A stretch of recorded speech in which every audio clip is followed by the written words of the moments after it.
Let the magic rise.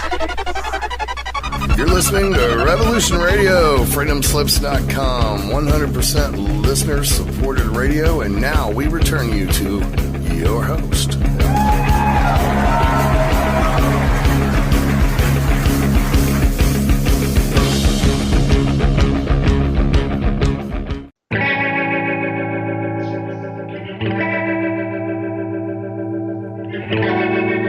Hey folks, a very big welcome to Jingly-Jangly. I can never time this intro properly. Your weekly wrap on the latest political spills and esoteric thrills, coming to you from Europe with me, Olly Connolly, in Spain, and him, Piers in England, and him, Gary Branson, in California or something. 4 p.m. in DC is 1 o'clock in California. It's 10 p.m. here in Valencia. It's an hour behind at 9 o'clock in old London town.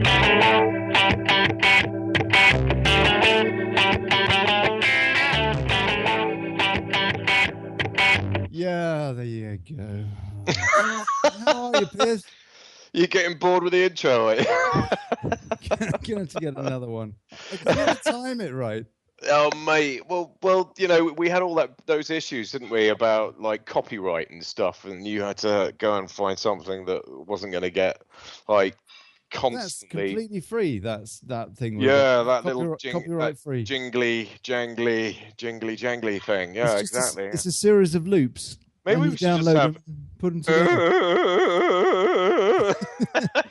Jewelry, jingle, jangle, jingle, jangle. Now then, children. Oh man, so we got a busy show tonight, haven't we? Well, I don't know, have we? We've got quite a lineup. Yeah. We haven't actually got much lined up for tonight, have we? I'm sure we will. We've got Gary. Hold on, Gary Branson. Are you there? No, I am not. Excellent. Our American political stringer is sort of there. He's there. He's lurking in the background. He's spirit. Exactly. He's not necessarily an embodied voice. Or a disembodied voice kind of thing. You're lurking, aren't you, Gary? He's disappeared. He's in the cellar. He's in. Are you in your cellar? Gary. Quite the. Aren't you? You're in the basement. They don't call them cellars in the States. Quite the voice effect you got going on over there. Yeah, no, he's got a basement and he's got people chained up in it.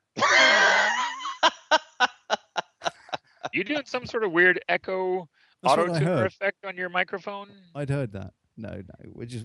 Yeah, no, you did. What was that echo effect? How did you manage to do that? I've got this mixer thing. I put. Okay. The whole show goes through this thing, and that's how. Nice. Actually, that worked quite well. That sounded quite basementy. It was all right. You know, yeah. It really did. I should be the one using that. This is me. Yeah, this is right. That's right. This is me down the well. Hold on. This is down the going down the corridor, and then it's getting. Whoa, hold on. Whoa. Oh yeah, don't go down the corridor, Ollie. Your wife will wake up and she'll give you hell. Come back from the corridor. Don't go to the light. Come back, Ollie. Come back. Actually, isn't your missus in Australia or something? It's very dark out here. I can't see clearly. Hold on. Move towards the light. Move towards the light. It's better. Just make sure it's the right one. She is. She's in Australia. She is. She's in Australia. Australia. So I'm on my own for a week. Oh, well done. So you can drink yourself to death and smoke yourself to death. It's amazing that I made it to this show. I mean, why the hell do you think we haven't got any guests? Have you literally just been stoned for the entire week? Oh, come on, Piers, man. That's not fair. That is just not fair. Oh, no. Mum's recreationally out here. Yeah, no, I mean Gary lives in kind bud country. I mean, like he probably has it growing wild in his back garden, and it's probably just like he has to like hack it down as a sort of a weed. It's like he's literally just got a. Do you grow your own? Because it's illegal now, isn't it? I mean, you can harvest it a lot. That is true. You can out here. You can at this point, you can grow up to 6 plants yourself, just without any sort of documentation. That's wonderful. How That'll keep you going for a while. Oh, And with I'm documentation, going to you can emigrate. grow up to like a half an acre of the stuff. Half an acre? Yeah. Well, hold on. That's more than 6 plants. Half an acre. It must be very bushy. Well, really in excess. Yeah, and the thing of it is, they tend to grow. Hold on, are you stoned? Your maths is terrible. wide. You What's that? can't. You must be stoned because your maths is terrible. You cannot. Half an acre is way bigger than you need for 6 plants. Right. You can have more than 6 plants in half an acre. You can have a whole half acre's worth here in this county. Legally, you can actually grow half an acre. As long as you're paying tax. Yeah, you got to pay like a $10,000 licensing fee. Oh, okay.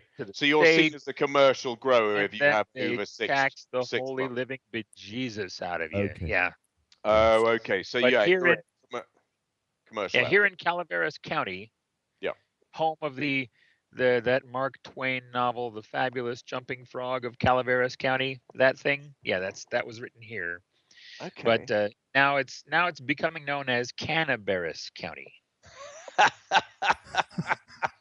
I reckon Mark Twain was off his nut most of the time. I mean, like, he must have been. Come on, let's face it. I mean, like, Huckleberry Finn was just stoned off his gourd the whole time, wasn't he? I mean, like, he was very outspoken, Mark Twain, wasn't he? He was ahead of his time. He was so switched on. Some of the quotes I've read of the things that he said. Sorry, carry on, Gary. He'd have been an excellent guest on our show.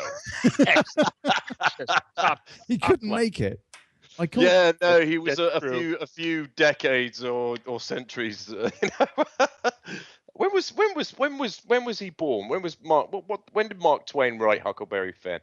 Hang on, it's coming to me. Ooh. It's coming to me. Look at it. I would say 1895. Factoid. When was Mark Twain alive? I'm guessing 1895. I'm guessing. You think? You're guessing 1895. Wait, it's coming to me. It's coming to me. 1885. Really? Really close. Wow. Oh my goodness! But he wrote that about. I mean, Huckleberry Finn was over the other side of the country, wasn't it? I mean, it was like Mississippi, wasn't it? I mean, that was where that was set. I mean, that was on our school curriculum reading list. I mean, Huckleberry Finn is deemed a absolute classic that all school children in the UK, are kind of through pain of death told to read. There's a list of books actually. I'm sure there are in the States as well. I'm sure Huckleberry Finn is probably on the reading list at school in the States as well, because they probably do encourage reading something or other. American classic. Yeah. Yeah, that and To Kill a Mockingbird. Yes, exactly. The Crucible. Oh yeah, Scarlet Letter. Big popular one around here. He wrote a few, didn't he? Yeah, that's right. Where was he actually from then, Mark Twain? Was he a Californian? Oh, for goodness sake, who cares? Yeah. Yes. Mark Twain is dead. We're not going to get him on the show anyway. Yeah, that's true. Well, we could probably find somebody called Mark Twain to come on the show. If anybody called Mark Twain wants to come on the show. Does anybody actually know what he sounded like? Because it was pre-recording. What we need actually, if anybody out there can do this, what we need is a Donald, on a production note, we need a Donald Trump impersonator. Someone who can impersonate Donald Trump. Can we get anybody? I'm not going to tell you why. Any to all the American audience out there, if you can do a good Donald Trump impression, then and you fancy coming on our show and doing a little bit of ad lib as Donald Trump, that would be absolutely fantastic. And it needs to be an American. I don't like Brits doing American accents. They always sound rubbish. I like Americans doing I had to do it. I don't like Americans doing British accents either. they can't even. They don't know English. I had to do an audition yesterday as an American. I mean, I really don't know if my American accent was any good. Go on, I had to play a rapist who had had raped some woman in California, actually, Gary, in your state, in Santa Ana. Election story. In Santa Ana, yeah, on the strip in Santa Ana, driving his caddy along, sort of picking up girls, solicitous ladies of the night, and then sort of, treating them rather inhumanely. Not a comedy. Well, it's very difficult because American accents are pretty diverse. I mean, you have your California, you've got your sort of Southern American, your New York. That wasn't in California. You just Cornwall. Well, I can try and emulate Gary right now. I mean, I have no idea if what I'm doing is of like any good whatsoever. But California is like that was a combination Huntington Beach Dan Aykroyd. That was quite the. You see, he can differentiate. Driving Miss Daisy. Actually, he's more like Morgan Freeman in Driving Miss Daisy. I really want to hear Morgan Freeman narrating porn. That would be such an awesome thing to see. He'd probably do it. He's such a dude. He's a dude, is Morgan Freeman. Unfortunately, I'm here to fix the fridge. His voice, he's got some sort of, as he's getting older, he's got some sort of speech problem going on that's cutting into his voice's quality, and it's a crying shame. Yeah, but he's proper old now, though, isn't he? I mean, he is. He got involved in the acting game, sort of. Was there a Mark Twain reference in the library scene? I think there might have been, Oh no, but it was The Count of Monte Cristo by Alexander. Oh yeah, Dumas. Yeah, there we go. Yeah. The Count of Monte Cristo by Alexander Dumbass. And you know that bloke? That was a pretty good American impression there. Thanks, man. Actually, American accents are quite difficult because they do vary, and I mean, some Brits are okay at them, because they do employ quite a lot of British actors out in California. American accent. Who do you rate out of the British firmament of actors with their American accent? I mean, the Homeland guy with the orange, Colin Farrell. Yes. Actually, Colin Farrell is a good actor. I think. I think I think he is. I think he's quite. What do you think of Jeremy Irons? He keeps playing American characters, and he always goes for a kind of a Texan drawl. It's all he ever does. He always goes like down, deep down, like well, that. He was in Margin Call, wasn't he? The one about the Lehman Brothers type thing. Yeah, Margin Call about the bank failing. The one with Demi Moore and. Not sure if I've caught that one yet. I don't think I have. Ollie, you may be on your own on that one, mate. I mean, I think. Well, he was in Die Hard 3 as well. Die Hard 3, and he did the same bloody accent. I reckon it was the same character. He played the same character in both movies. Margin Call about Lehman Brothers and Die Hard 3. Anthony Hopkins is not so great at American accents. No, it's not. I think what's his name? Sean Connery is good. And Michael Caine. That's right.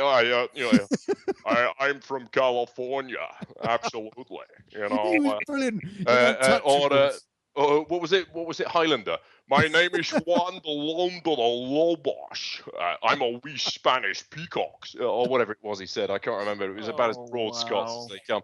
I mean, it was just crap. I mean, the bloke's Scottish, everything he does. Even when he was Russian on the Hunt for Red October, it's like, my name is, my name is, I mean, it's like, come on, Sean, you're rubbish.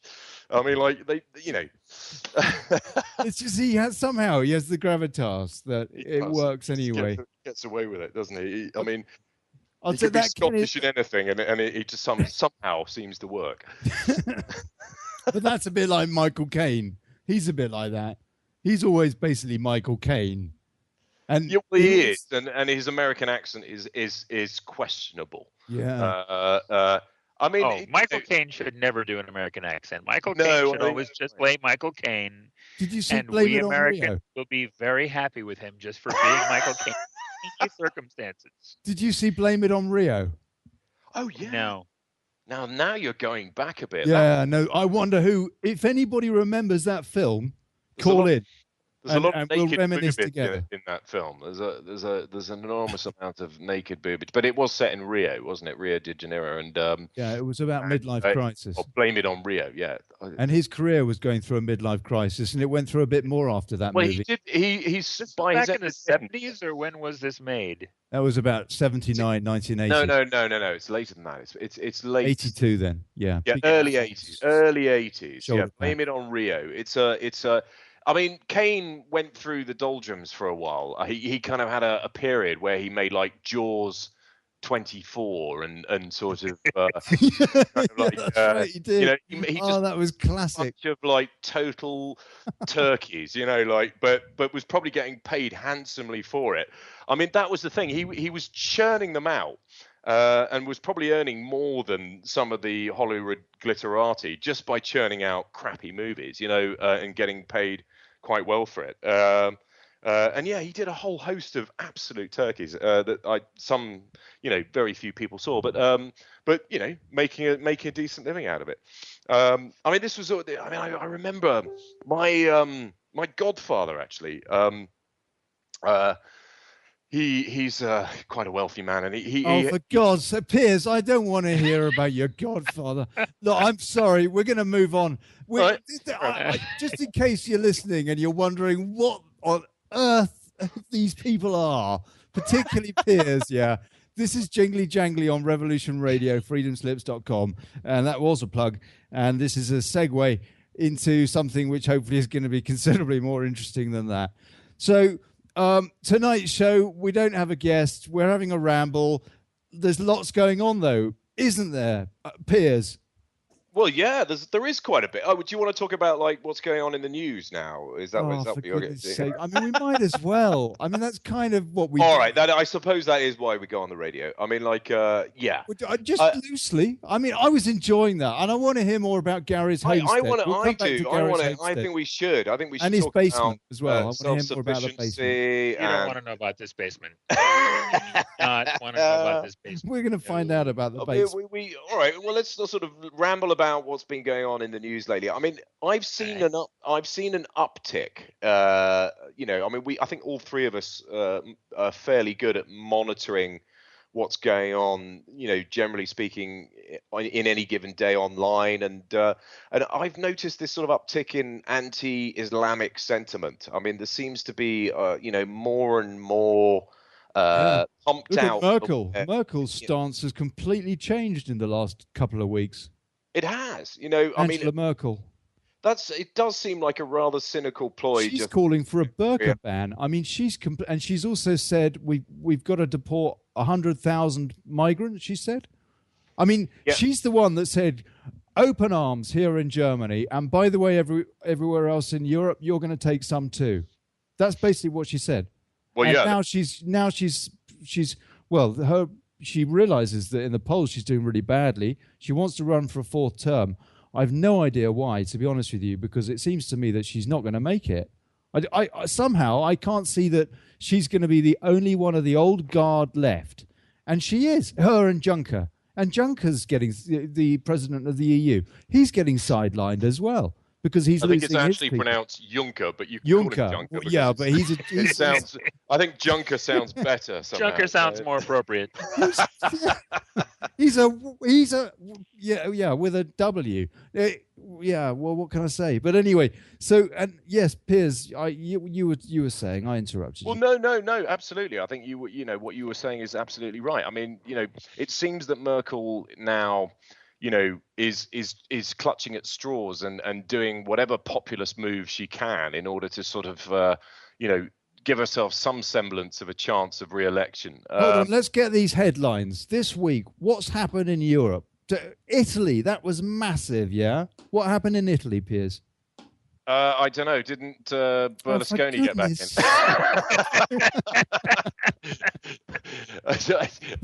I think he offered everybody in Italy a cornetto if they agreed to vote for him. And no, that's not what happened. That's not so far from the truth. Somebody did offer sex to anybody that voted no in this referendum.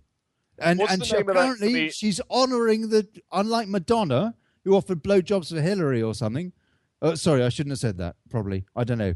But she did. Yeah, she did flippantly. I mean, I think Madonna is a very sad, lonely old woman who basically will say and do anything now. I mean, she's even gone on carpool karaoke, hasn't she, with James Corden, that fat English bloke who's doing well in America right now. And but Angela Merkel didn't offer anything like that, did she?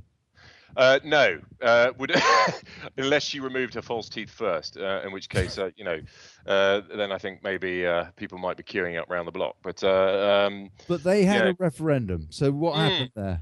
And why was it important? The Italians had a referendum. Yeah, I mean, to be fair, I'm not really properly genned up on the Italian situation, but I know. But there was some sort of referendum, and the geezer that was in power has resigned, and now it was a referendum that wasn't about the Renzi, wasn't it? Matteo Renzi or something? Yeah, that's it. That's the PM. He's resigned. He resigned yesterday. The referendum was on Saturday or something. And he was more pro kind of EU and he was flown in by the EU. He took over from, I can't remember the guy who took over from Berlusconi. I mean, this is a country that's had about 50 governments since World War II, yeah? Italy. It's very confusing keeping up with it all. But Prodi or something was before this bloke, and he, lost his, quit or something. And this guy was brought in by the EU. And he was, beforehand, the president of Italy, but he was parachuted into the seat of PM. Was he an ex-Goldman Sachs employee? He probably unelected. Oh, really? A bit like our Prime Minister Theresa May, who was just but it wasn't the EU EU that made that decision. It was the Conservative Party, which at least was the party that had more of a mandate than anybody else anyway. They can do that, I mean, they did it with Gordon Brown, didn't they? The sort of blind hedgehog from Scotland, but Italy could be it's a nail in the coffin for Europe. That's the point. This referendum was about government legislation or whatever, but it was an important thing. But the fact is, it was hijacked by the campaign really about the euro, because Italy's economy is so screwed. And Piers, more than I do about the banks in Italy. Absolutely, Well, yeah, Banco Monte de Paschi, the oldest bank in the world, is in it's hand to mouth. Serious dire straits, yeah. I mean, but it's not alone. I mean, just to highlight Banco Monte de Paschi is a misnomer. That's their third biggest bank, isn't it, or something? I think didn't the Royal Bank of Scotland just get another handout from the government? I think they did. I wouldn't be surprised. I think they just got 2 billion more. I mean, these banks. You see, I mean, I used to work at RBS and the Royal Bank of Scotland. Yeah, and basically they were under the rule of Fred the Shred, Fred Goodwin, who was knighted, as all these good people are, and services or whatever. He had his knighthood stripped from him because he'd grown up. Was it actually stripped in the end? I think it was, yeah. That he did have his. There was a furore over him receiving that in the first place because. Well, it's all knighthoods are dished out for anybody who's in the club. Yeah, exactly. Yeah. The Crackers Club, and he basically grew RBS exponentially, basically buying everything and anything. We'll have that, we'll buy it. And he. Then, funnily enough, I was working for ING Bearings, which was this Dutch outfit. Sorry, no, ABN AMRO. I was working at ING before. ABN AMRO, which was this Dutch outfit, and they didn't do their due diligence. They basically, ABN AMRO had a very large global footprint, which RBS wanted to buy into. And, they wanted that global footprint. So they thought, right, well, this bank will be useful to us so we can be everywhere. And so they bought ABN AMRO, but they didn't really check the books. They didn't really see. Hold on. RBS bought ABN AMRO, the Dutch outfit. It's a Dutch investment house. And it was being tended. ABN was being looked at by other banks as well. I think Citigroup were expressing an interest as well. And at the end of the day, there was this sort of fierce bidding war for ABN, and none of the auditors or the accountants had done their due diligence. And No, they all thought that ABN was far more lucrative a purchase than it actually was, and Hey, Piers, and so Piers, shh, yeah. shh. Did you hear that? What? Hold on. Shh, be quiet. Just hold on. Shh. What's going on? Shh. What's happening? Be Hello? quiet a sec. Hold on. Be quiet. Just a sec. What? Hold on. Is it Gary? What was that? It's Gary. It's Gary. He's heavy breathing down the mic. Well, you know why? Gary, look, what's he doing? I'm looking at pictures of Paula Saulino. If you've got any questions at any time, feel free to chime in. Just to stop Piers from rambling on. Yeah, so What? you're going to be fascinated by this. Boring the tits off a pair of you about banking. So why don't we talk about Gary? Wait. Let's get back to the Italy thing. Yeah, that was it. That's what we were talking about. And the woman giving segue oral sex for no votes on some vote having to do with their constitution. Tell me about what's going on there. Oh, okay. The constitution vote. Apparently, she is going on tour, making good on her promise about the oral sex for the no votes next month. What, Merkel? In January. Yes, Angela Merkel is going around giving oral sex. Thank you for no vote on something in Italy. Yes, that's going to happen. Oh no, I do not want that. Although the Germans have the audacity to try and sue other countries for emissions irregularities.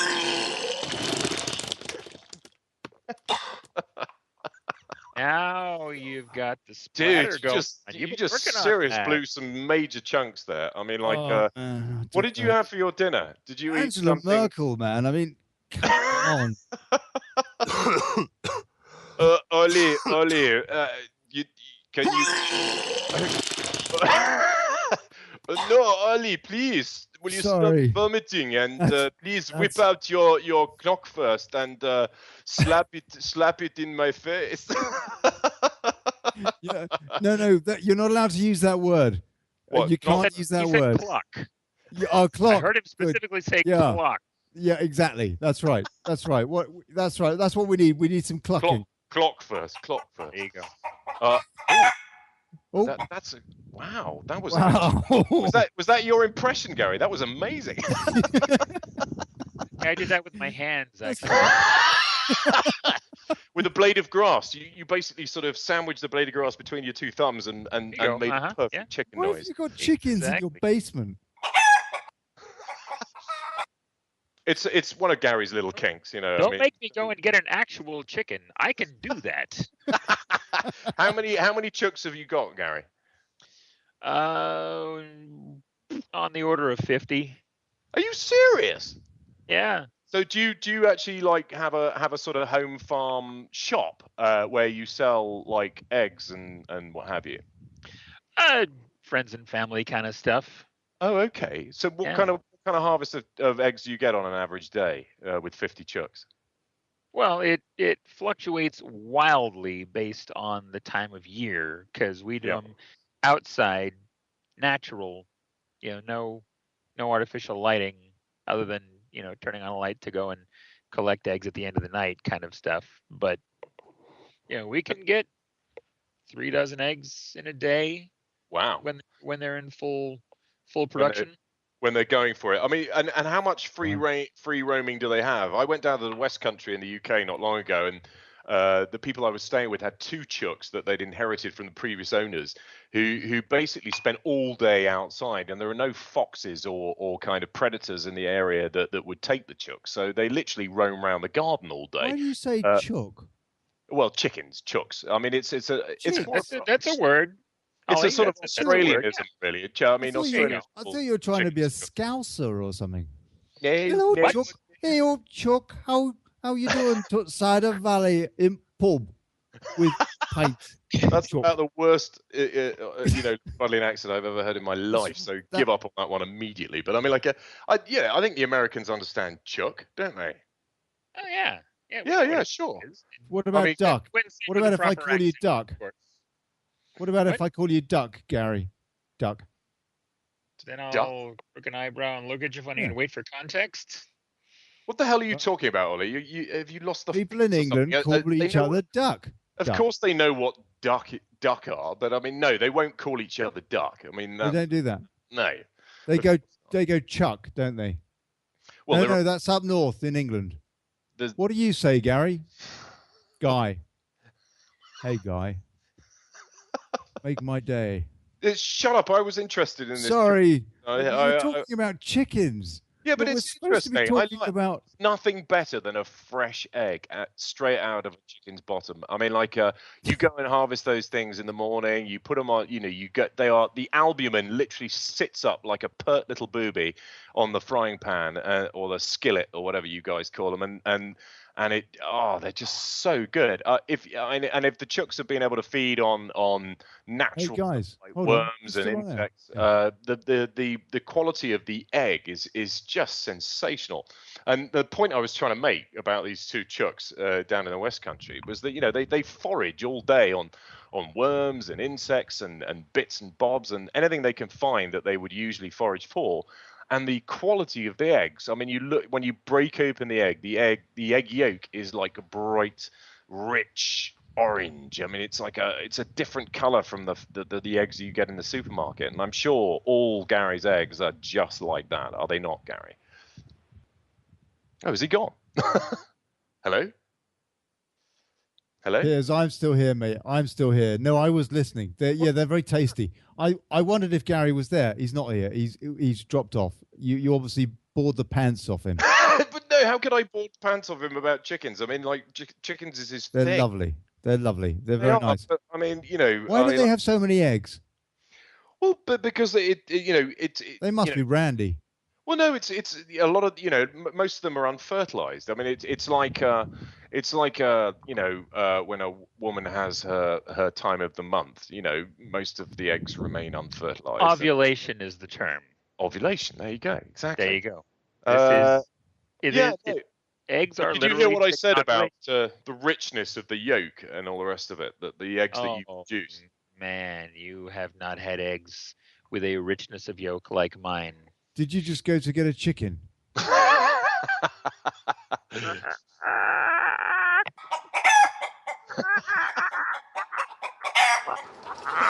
Oh, hold on. Of course, we'll go. Oh. Ollie, what are you doing to that poor chicken? What the hell was that Ollie, noise put at the chicken end? Down.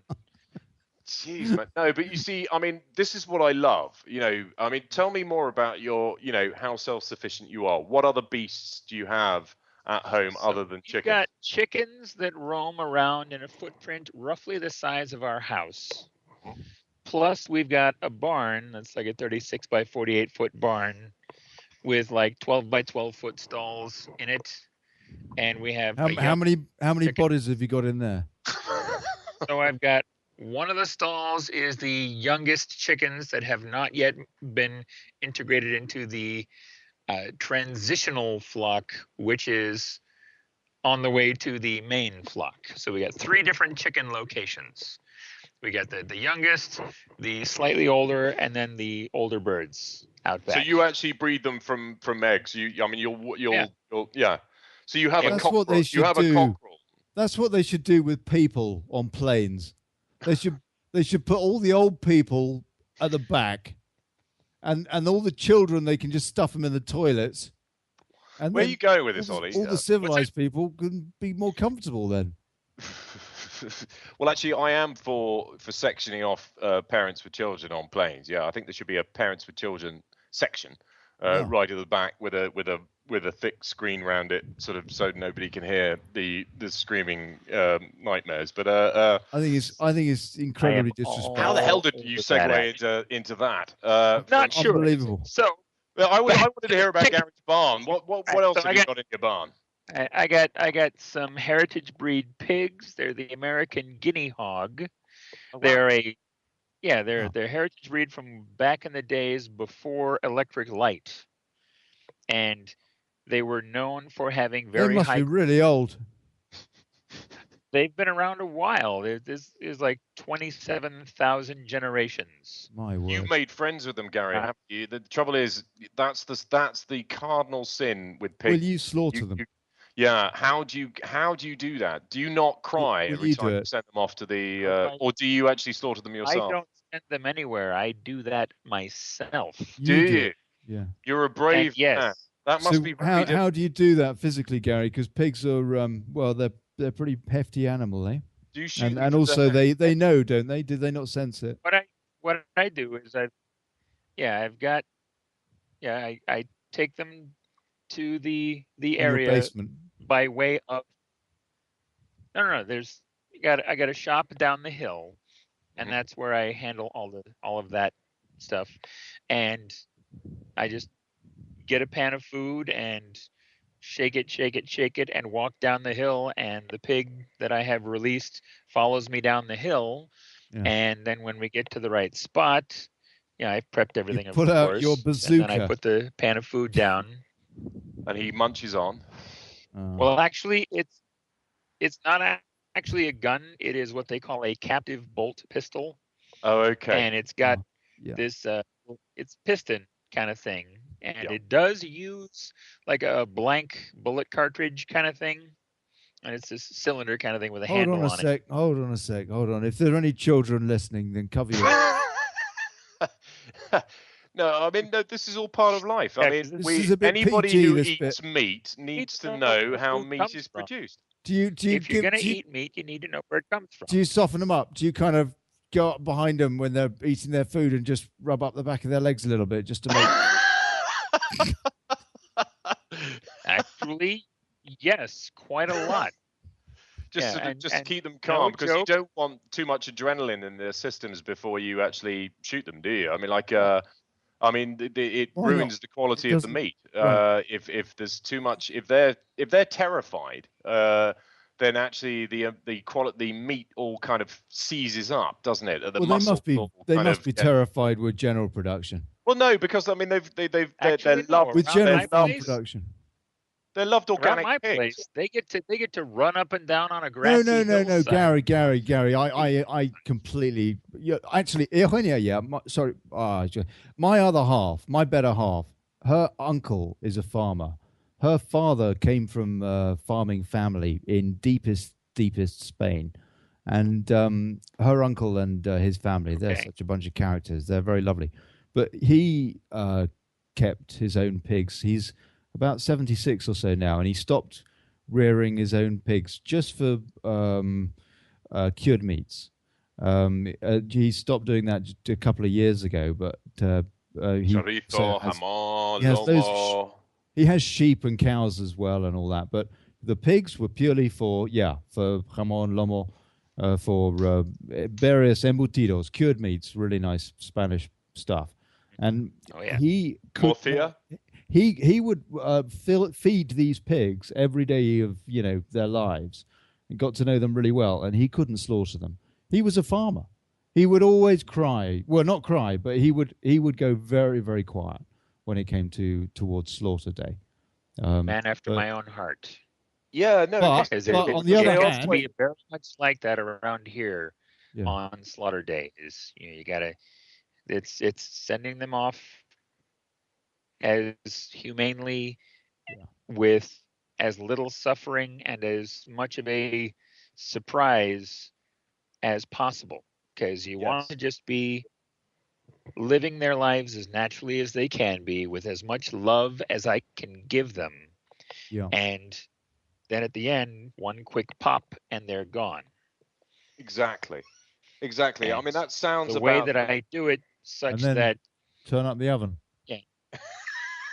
Can you? Are you a qualified butcher as well, Gary? I mean, do you know how to take a pig apart? Yeah, I do. And how do you drag? And what do you do to drag the beast from where you've slaughtered it afterwards? I mean, do you have a tractor or put it on your arm? I have a pulley. I have a pulley system set up to where we hang it. Right. And dress it out, skin it, quarter it, and then how heavy are they, Gary? Off the hang. Are they as heavy as So Piers? that's the thing about American guinea hogs is they're a very small breed of pig, Okay. but they are a very tasty breed Yeah. of pig. Right. Oh man, I'll take the Pepsi challenge with any of that Spanish pork any day of the week. Sure. Fantastic. I mean, really do you look forward to it, cure that it would at be a all? lot of fun. Do you do any cured meats with it? Do you do the kind of the Spanish cured system, or do you mainly? It's not just the Spanish that do it. I mean, No. Yeah, there's other loads of people cure variations. meat too, Well, I mean, besides Spaniards. that's what beef jerky is, for goodness sake, for example. Well, Right. Yeah, well, kind of. Yeah, we don't do beef jerky. I do hams. Well, Yeah, you but wouldn't be able to do beef jerky with a pig. Well, That's yeah, I think true. you probably could do a pork jerky. Could you you do a not? pork jerky. You could, but you couldn't do a beef jerky. No, That'd be no, difficult. not with a porker. They Mind sound you, the way delicious. we're going, you I might be mean, able to I'm kind of see. salivating just thinking about it. But I mean, like, so yeah, I mean, and then you've got a big deep freeze that you stick all the various cuts in, and then I've got a deep freeze that I could comfortably lay down in, and Fantastic. I'm 6'2". Are you? You're a big guy. Are Wow. you? Blimey, I'm not 6'2". It's truth. Gary's a monster. He must have Dutch ancestry, or Viking, yeah, actually. Scandinavian, exactly. Yeah, How do you know that? Well, because Viking. they're the tallest people in the world. I mean, No, Gary, how do you know you're a Viking? Because Well, I he's have Dubby's ancestry. English and German ancestry. There you go. So, I mean, the Yeah. Germans are very tall, the Dutch are very tall, and then you push up into Denmark and Sweden and Norway and Finland. And if you go to those places, the men and the women, actually, I mean, especially in Holland, Holland is extraordinary. You go to Holland and the girls, I mean, they're all lovely, you know, but they are very tall. I mean, they're all kind of, you know, 5'10", 5'11", the ladies, and the men, yeah, they can be, you know, well up into the sort of 6'3", 6'4", 6'5" arena. That's not uncommon there. That's the sort of norm. And obviously America is an absolute melting pot of genetics, you know, from all over the world. And of course, huge number of Europeans have ended up in the States. And Gary's obviously a descendant of such genetic stock, you know. So there you go. That's why Gary's tall. Yeah, no, that's very interesting. And what else? So you got pigs. We've also got pigs, sheep, turkeys. You got sheep. We have one sheep.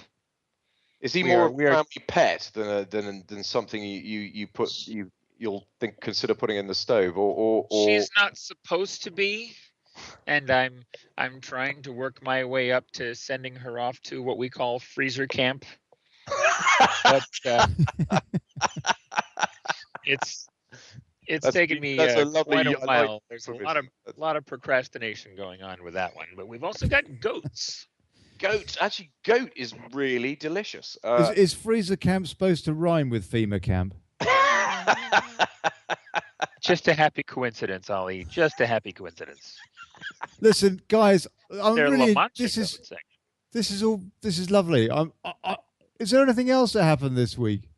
Well, you want to go back to the news, do you? No. Look, this is great. I'm really enjoying this conversation. No, this is cool. We're having an eco farming. Yeah, but you see, actually, one of the questions I do want to ask Gary is what do you do in terms of energy generation? I mean, do you have any wind turbines or? Yeah, you've got solar panels on the roof, and have you got a wind turbine?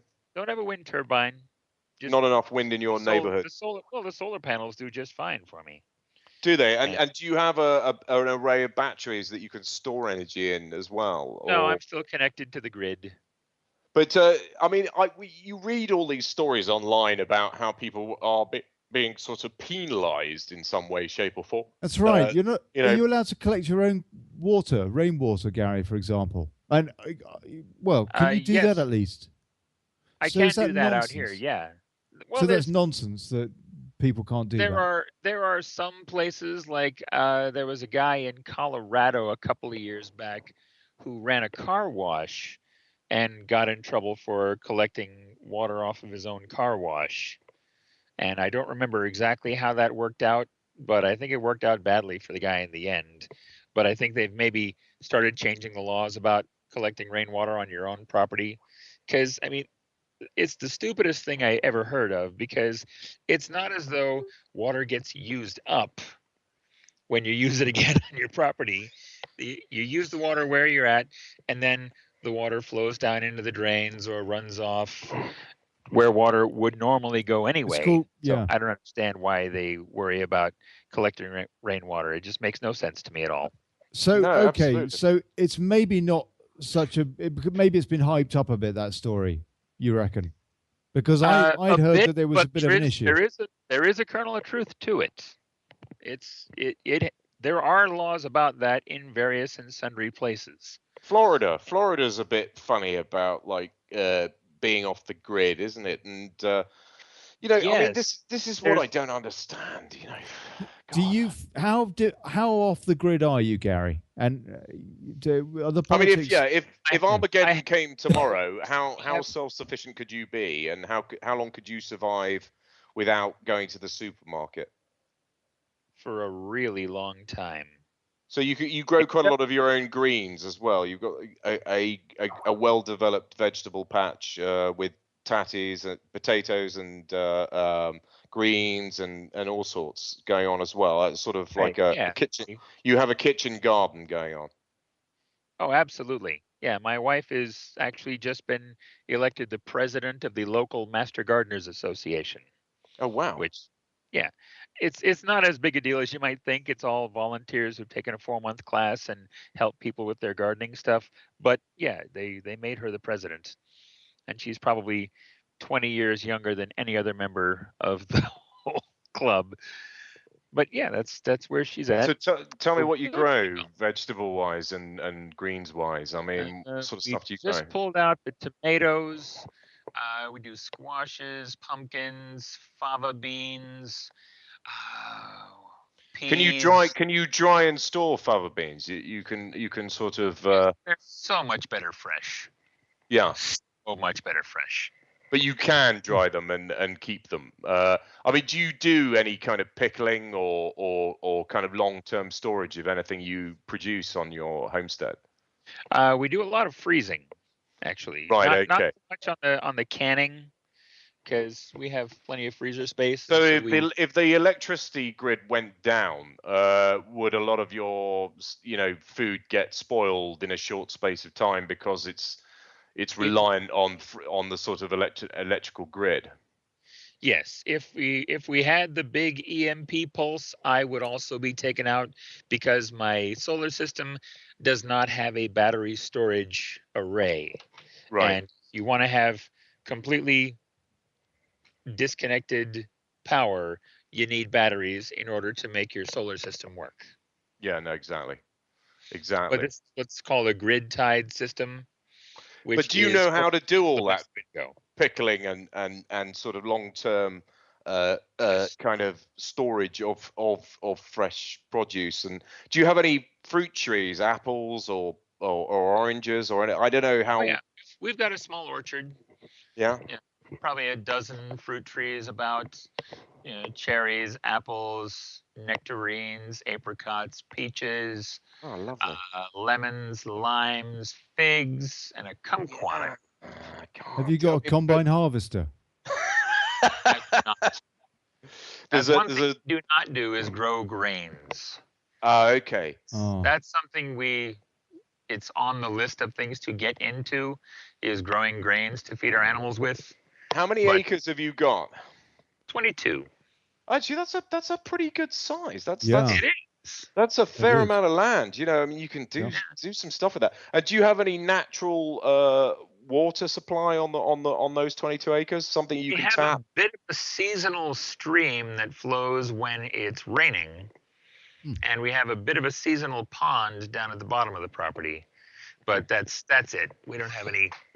We're about a mile from a lake. You don't have a well you can tap or anything like that? Oh, we've got a well. You've got actually. A well. Oh, yeah. Okay. What, hand-drawn wells, or you got an electric pump generator you can pump stuff out of that thing?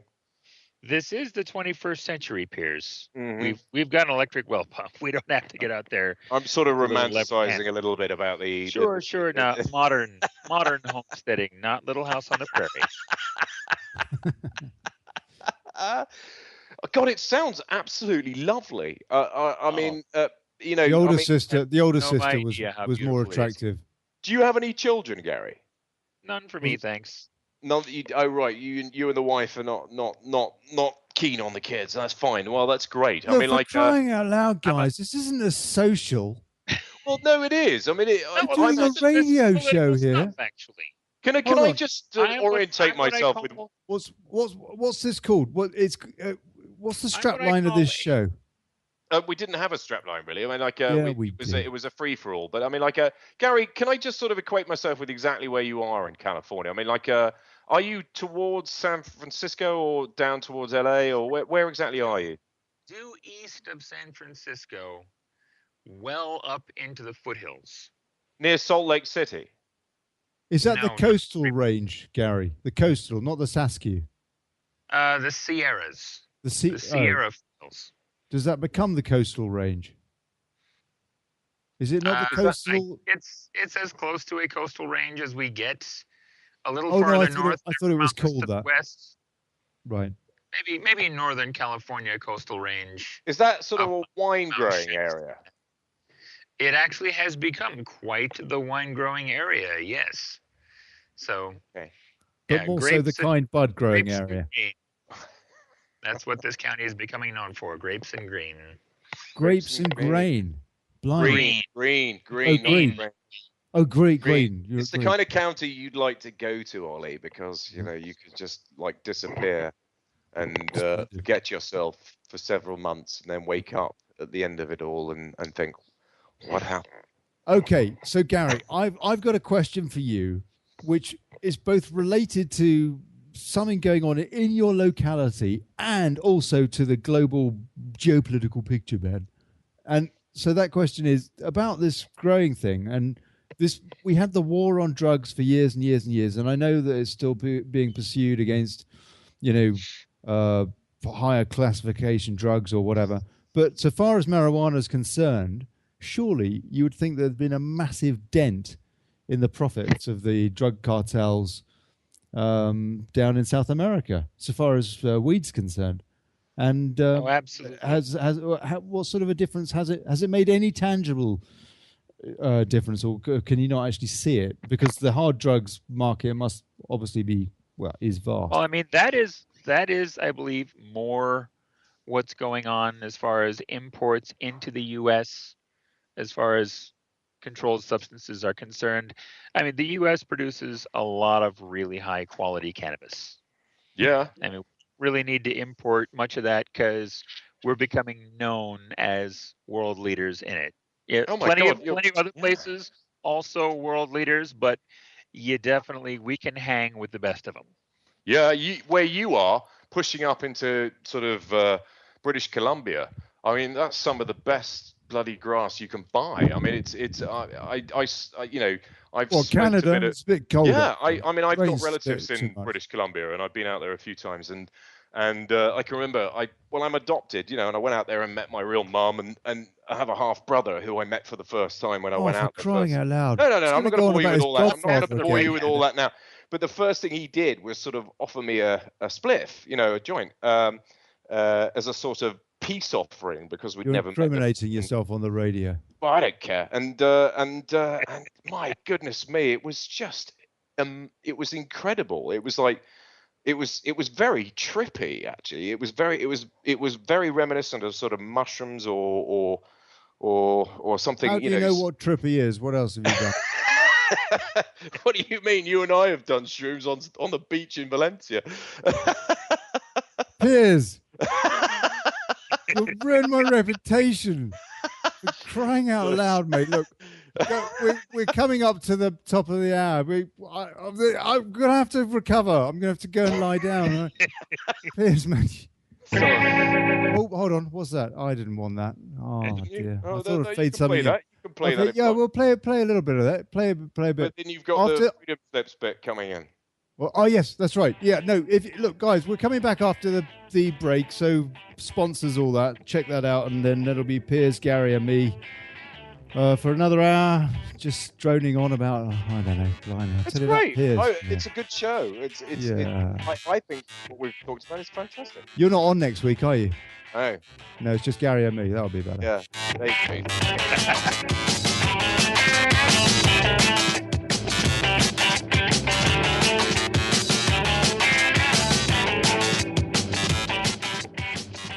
I think there's a break. Oh, yeah. There you go. We'll be back. You're not going to blast us with your music, or hello? Hello? Anybody there? I'm here. Well, it's Gary. Oh, hold on. Oh, hold on. right. Oh, you didn't hear any of that. Oh, sorry. That sounds like one of Gary's pigs just before it's about to get a cap through it. I'm sorry, Actually, it sounded guys. like really Just had a fast bit of dead air clapping. at the top of the hour. It's clapping in a California theater somewhere, rapturous applause, for, demanding an encore for whatever has happened, absolutely. Mm-hmm. Yeah, it was a great pun, and it was ruined because I didn't have the mic on. No, you idiot. What the hell were you doing? I mean, were you out smoking? You were out smoking, weren't you? And I took a pee and came straight back. Yeah, right, okay. And also we came back early. It's just as well I was quick, because it's the top of the hour, dead on now, isn't it? It's 10 o'clock. It's 10 o'clock where you are, Piers. 01. It is. We missed something. There is a difference between American turkeys and the turkeys that we serve up at Christmas time.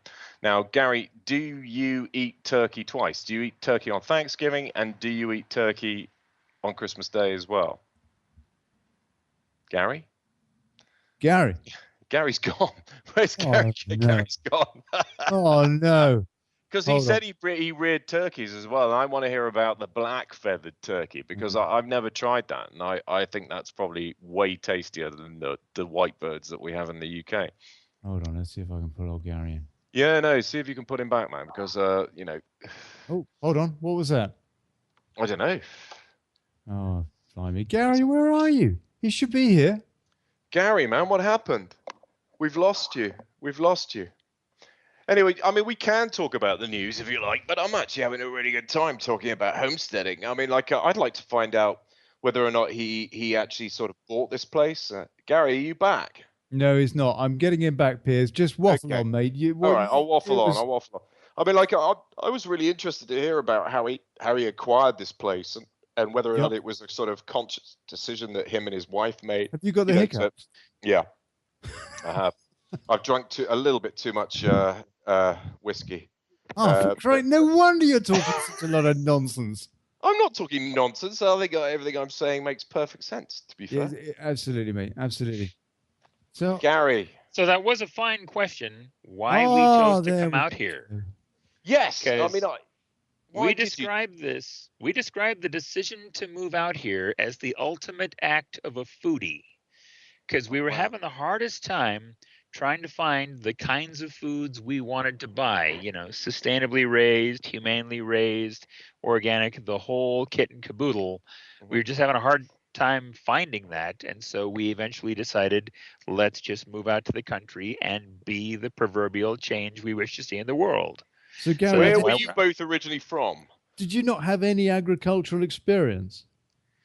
I'm from Iowa, which means no, I kind of don't. No, actually, I had plenty, but not of this variety. It was all relatively start from scratch, a lot of web searches and study, and it has been a 4-year process of getting us to this point, and things are coming along nicely.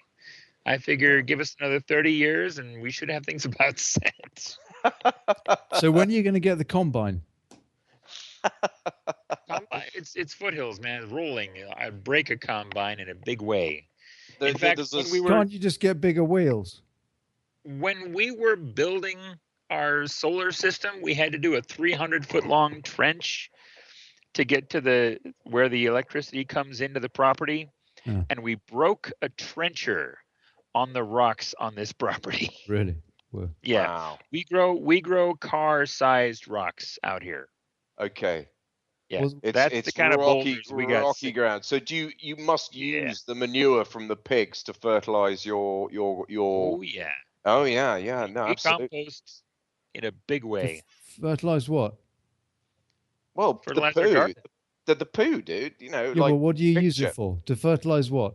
Well, for the Fertilize- vegetable patch and the vegetables, fruit Right, garden. yeah. trees and all of it. Yeah. It's that stuff is absolute nectar. You know, it's the nectar of the gods for plants, and if your land is naturally rocky, then obviously you need to have you want to be You're able not to one of those fertilize. copperholics. What the hell? Coprophiliacs. No. There you go. hell- The what, I Pope- mean, the a Pope love was- of- Coprophiliac, coprophages. The No, Pope was on about well, them this week. One of my Yeah. dogs is, but that's a different story altogether. Yeah, the Pope dogs, was they talking often about are. coprophilia in the sense that don't believe all the alternative media. It's That's a right. bunch of poo. You know, I mean, That's right. And he compared the mainstream media with coprophiliacs or whatever they not are. the mainstream media. I think it was the alternative media he was referring to. Oh, was it? Are you Oh, sure? Would have been Was it more the, appropriate with the mainstream. Well, I think it probably would have been actually. Yeah, absolutely. are you sure he was referring? Was Actually, he on the, I he don't wasn't on know. the fake No, but news. come on, the Pope's the Pope. He's not going to advocate listening to the likes of what's his name? That guy, the shock jock from Texas, Alex Jones. Alex Jones. You know, I mean, The Pope's not gonna like Alex Jones. They're kind of different. Yeah, but then he's not going to advocate listening to But Alex they're Jones. equally is he? extreme. Actually, no, the Pope's more extreme. I mean, Alex Jones hasn't got any imaginary friends, for crying out loud. Oh, well, no, that's not fair. It's not as simple as that. Oh, no, now I'm getting myself into a knot. Oh, Ollie. Now, Alex Jones might actually have imaginary friends. We don't really know for sure. Actually, he does. He does. He's always banging on about God. Well, he's always talking to somebody in his car. The guy. I don't know That's what the to camera. I He's honestly talking to the don't know what to make of Alex Jones. I mean, I actually do think he is trying to do something good, but he's also trying to make a hell of a lot of money out of this little enterprise of his. I mean, if you watch or listen to the Jones Network or whatever you want to describe it as, there's a lot of adverts for kind of these vitamins and this solution to There's a lot of sales. Seeds and get Yeah. this all that this stuff. Yeah. silver. He's absolutely whatever milking things it. You can tell it because the studios they have are awesome. If you watch any of their videos, you'll see the studios and everything they've done. I've seen how over the course of the last 7 years or something how they've come up. And it's amazing. I mean, I didn't see InfoWars when it was new. I didn't see it until maybe 5 years ago, something like that. But in that time, the advance of that, and I'm talking to somebody who's worked in newsrooms, lots of different newsrooms. Their newsroom is really impressive. It is, and actually, he gets some very highbrow guests on. I mean, like he is recognised as. Well, he had Trump on. He had Trump on. Trump. A few He's times, had. didn't he? Wait. You said highbrow guests. All right. Okay. Well, no, Right. but also, I mean, some really good guys like well-known- Jesse Ventura. He gets on. Yes, get Jesse. He gets Ron Paul on. I mean, he gets some interesting folk on. Sort of who are slightly kind of left field of the general consensus. But What do you think of Alex Jones, Gary? What do you think of him? do you think he's a nutter? Yes, I think Gary Silence. No. It's a combination of he's a nutter, and he has some. He's a good showman, aspects though, isn't what he? He's a talks showman. about. Oh, total showman. But that doesn't mean that he's a nutter. It means his portrayal is nutty, maybe. True. Well, he did have back. But on the other hand, he could be a nutter in other ways. Yeah, just saying. I'm Make not no saying. mistake, he could- Don't sell him short. Yeah. I bet he's a nutter to one degree or another. Yeah. Oh, there's no One doubt thing I about will that. say about him, I've got mixed feelings about Alex Jones, to be honest with you, because I've heard all sorts of rumors, but it's so hard to know. Well, I mean, his site is such a brilliantly named site, InfoWars. It just so sums it up. And people talk about the InfoWar a lot. these days in the mainstream. And I bet when they do, they curse themselves because they think, oh no, I'm advertising Infowars.com or whatever. But it's one thing I will say about him, despite not being sure, basically, but that's the case with so many, well-known people, is that he did. If it wasn't for him, I wouldn't have known about a lot of the things that I've subsequently researched. And in fairness to him, he always says you should go away and research it yourself. And most people in the truth movement say that, huh?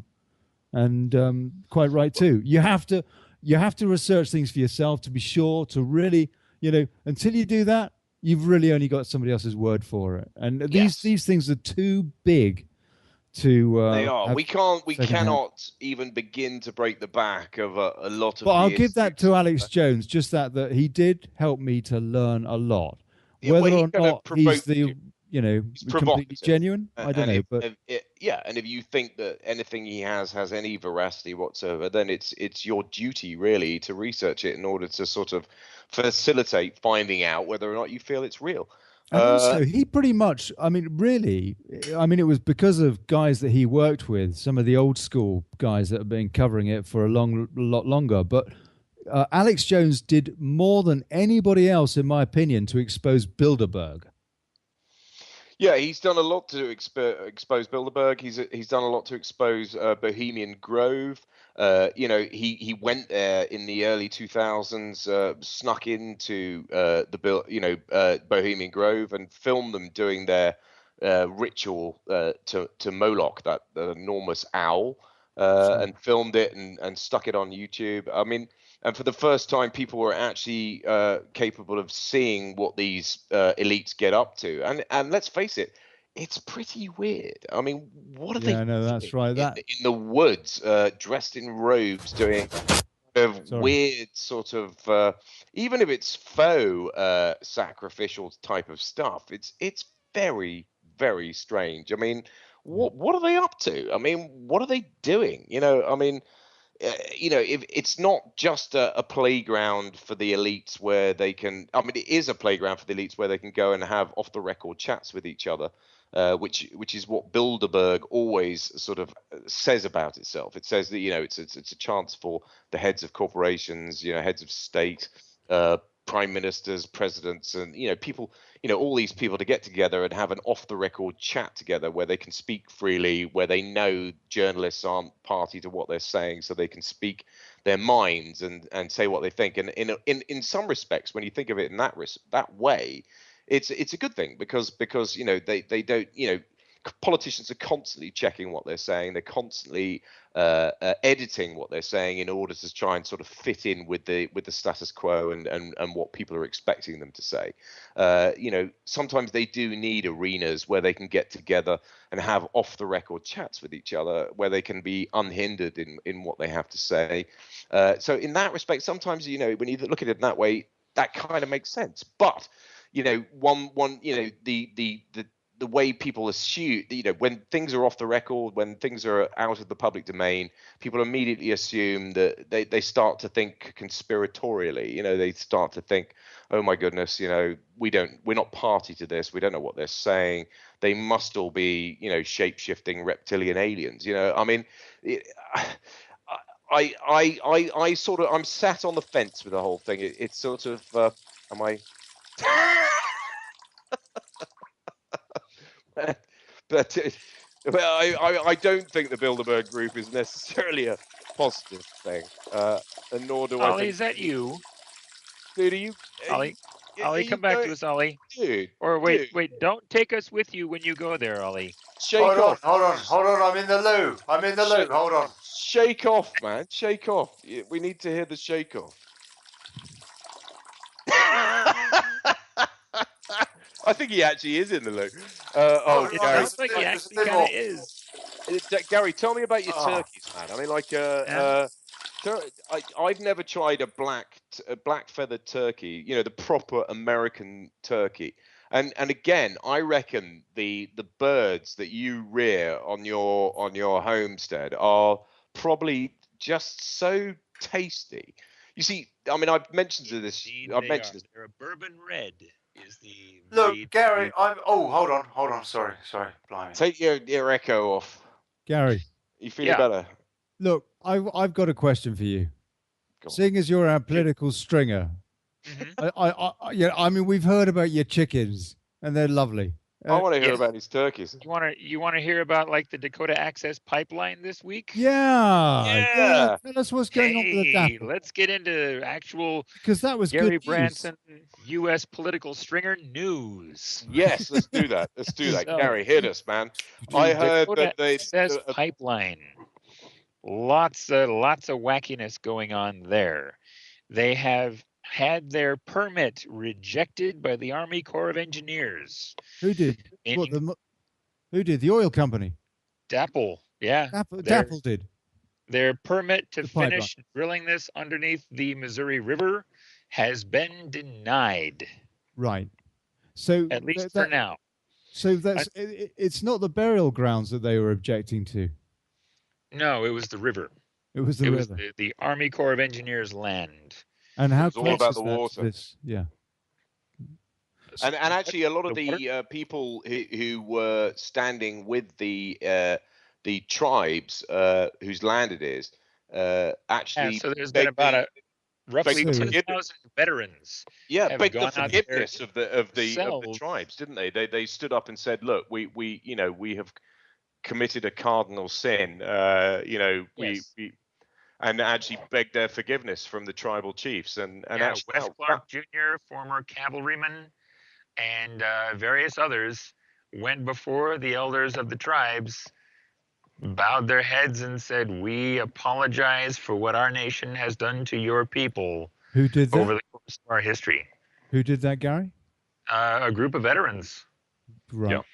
Yeah. That led was by- one of the. led There were by about Wes- 2,000 went, no? No, That's this what I was like read. last week. Yeah. That was That was profoundly before the- moving. Actually, that was one of the most profoundly moving moments of this whole situation. It was just. Well, seeing the vets Yeah. saying, "We're going to stand in front of these guys. We're going to stand." and I saw quotes like stand that. straight in front of these guys and apologize profusely for all. No. sins. Stand between them and the police. I meant between them and the. Yeah, no, but it was also. That was but the other also- thing. but They also, did yeah, both of those things, right? It's been quite a week, Yeah, and there's also that's a beautiful granted- story. yeah. The Now, outcome. granted, Donald Trump owns a $2 million stake in this pipeline. So as soon as he gets into office, he's going to approve whatever he can approve.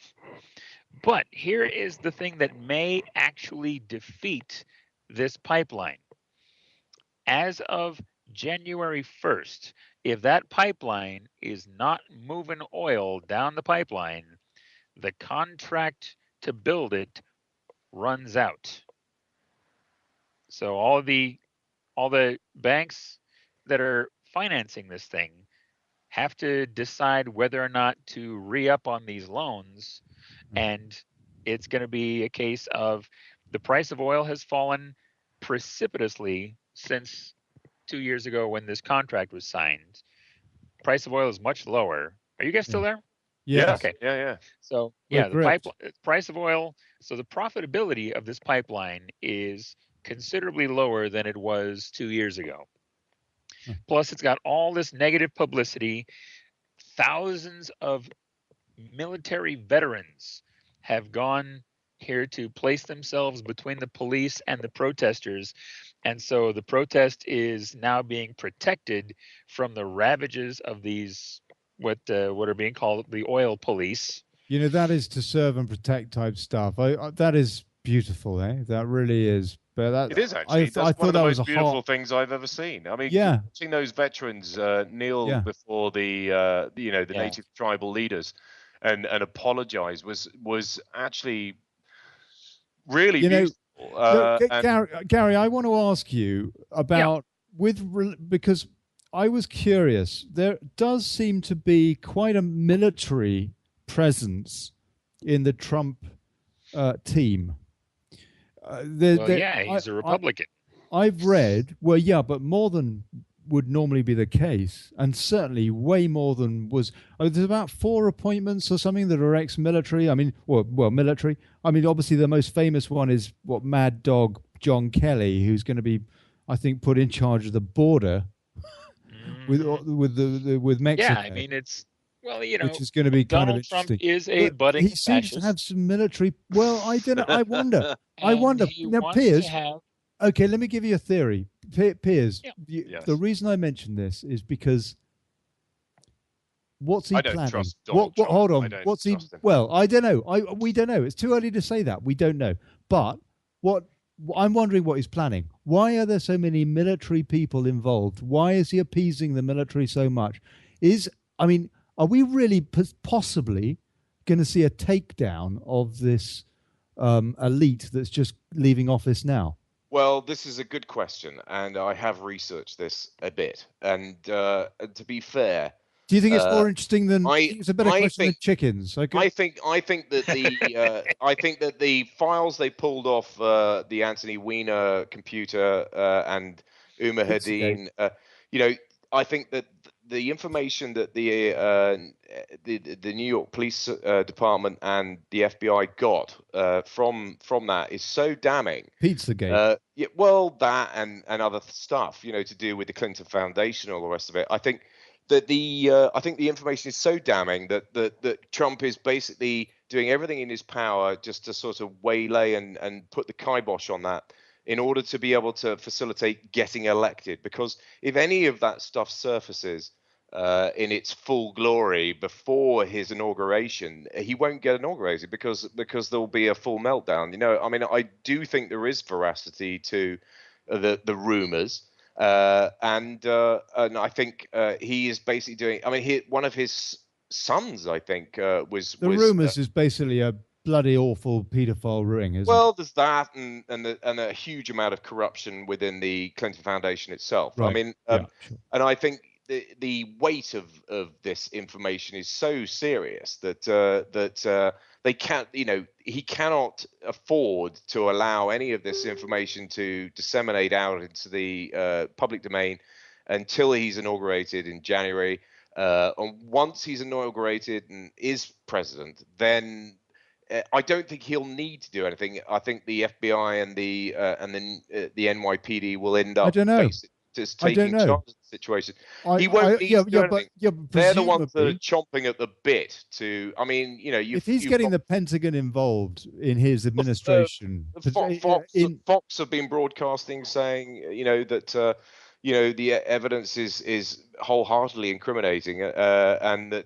At the end of the day, we are beginning to get bleeds of information in the mainstream now about verity of the the truth, and seriously, I honestly think Donald is doing everything.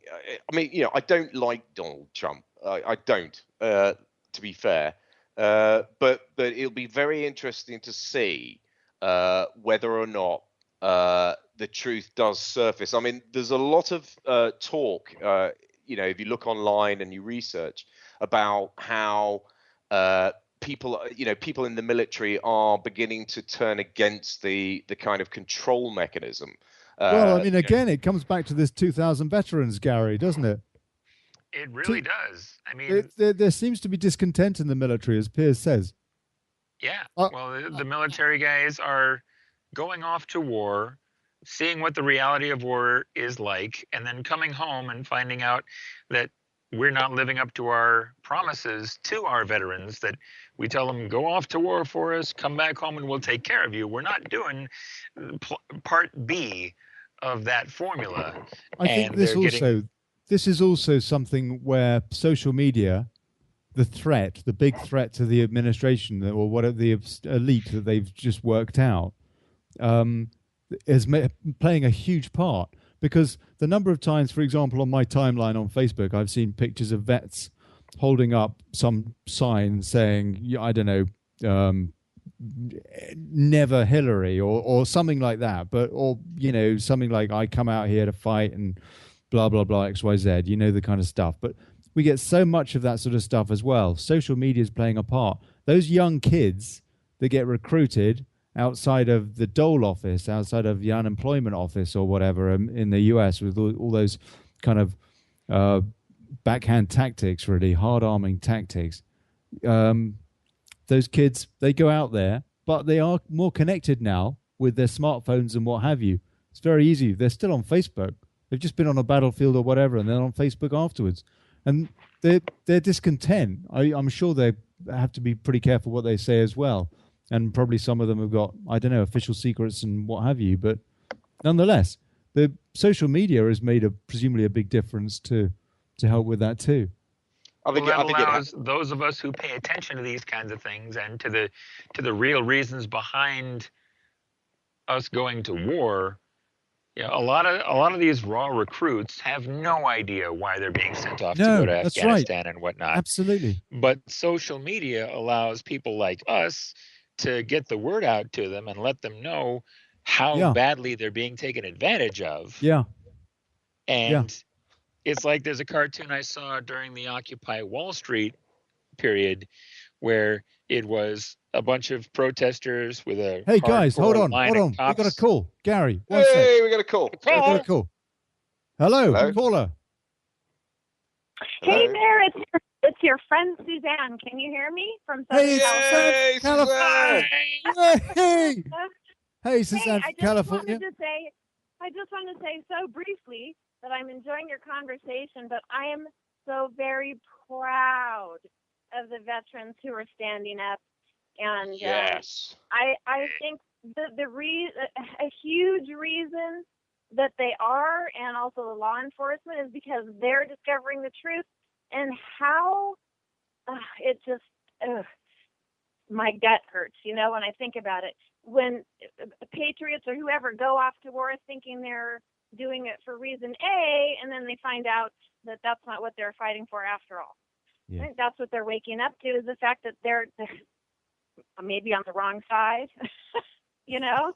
Or not. Well, I mean, they've been sold a damn square bit. I mean, it's about sending the pawns out into battle for money and corporatism, and not about morality or integrity or any of the the truly virtuous qualities that humanity. Are literally pawns in a chessboard.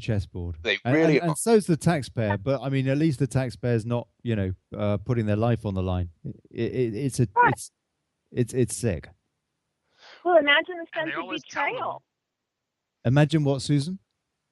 The sense of betrayal that you would feel, if you join for what you believe is a noble purpose, only to find out that that's not what you're fighting for at all. And thank God that they're now aware, and within that brotherhood, I believe they share stories, and they know their brothers are telling them the truth about what's going on, and that's what we need. That's what we need, is for those who are supposed to be defending the people to have the courage to stand up and say, this is not going down like this, No, and what happened at Standing Rock this week was just beautiful. It really was. It was like just like a bunch of military guys having a kind of just a moment of realization, and just a moment of purity in their souls and spirits, where all the kind of suppression, they must be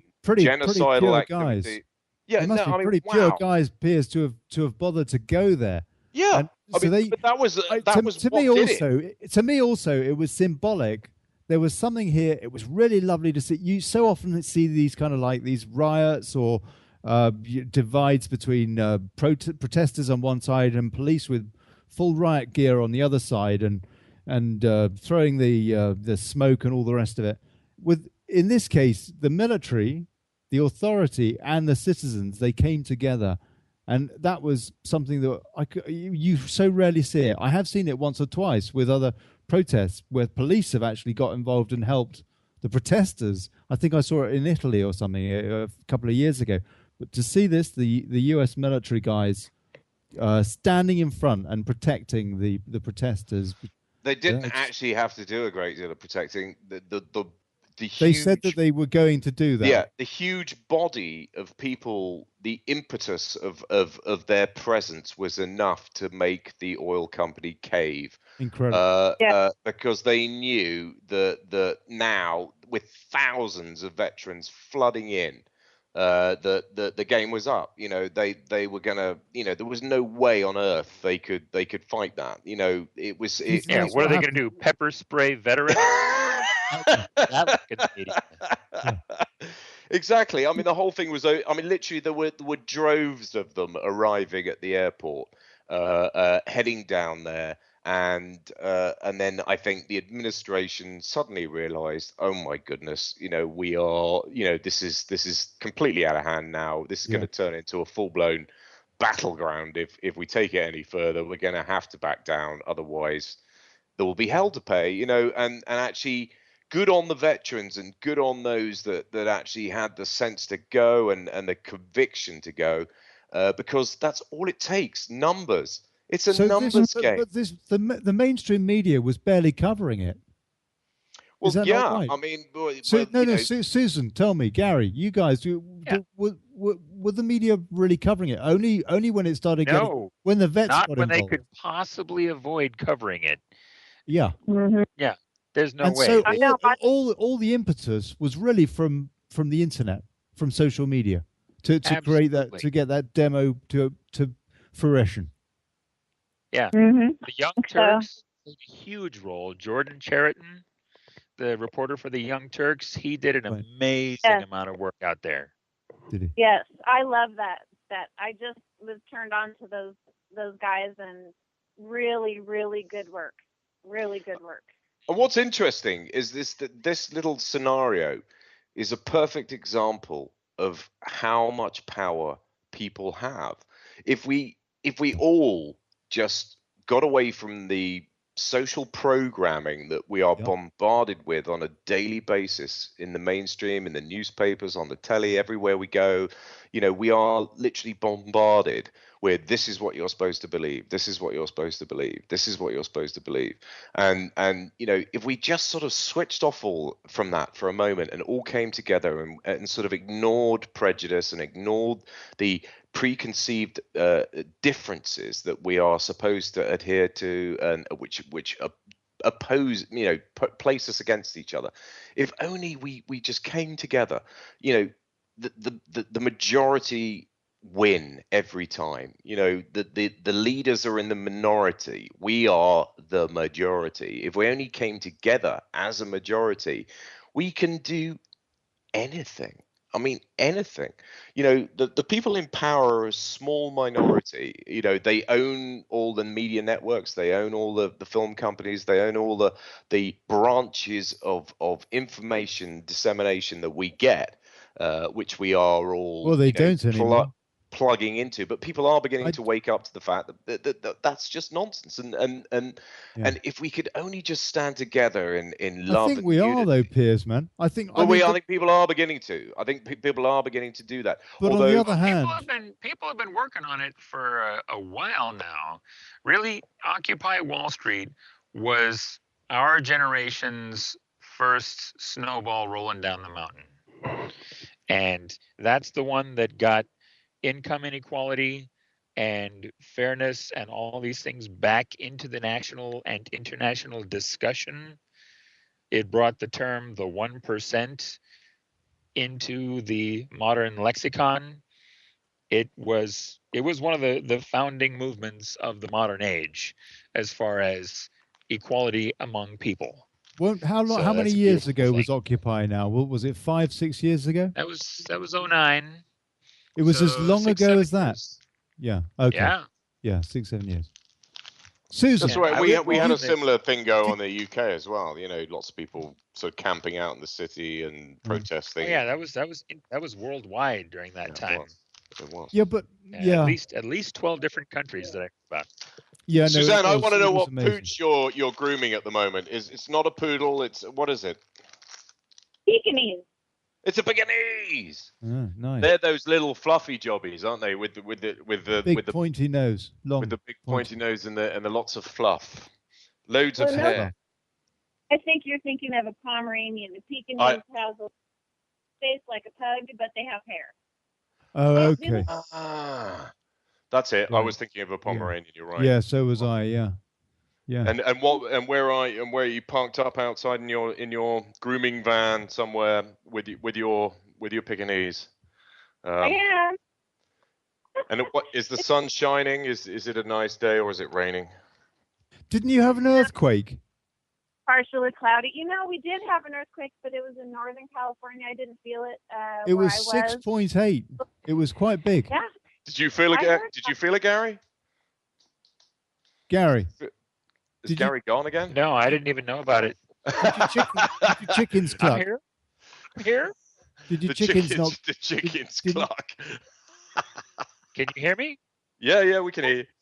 Okay, all right. Yeah, I get dropped so often I can't hardly tell. I don't know. It's a bit of a funny line tonight. I don't know what's going on with it. It's a bit sporadic, isn't it? Suzanne, that's the problem. Chickens are on the keyboard. Are you pleased with? Well, no, that's not going to be the word, I imagine. How do you think about this new administration, this transition with Trump? There seemed to be. Why is the stock market gone through the roof? What's going on with that? Does any Americans understand that? Why is the S&P or whatever it is about 20,000 plus? I would not be the one to answer that question. I have no idea. That normally happens because they print money, doesn't it, Gary? No.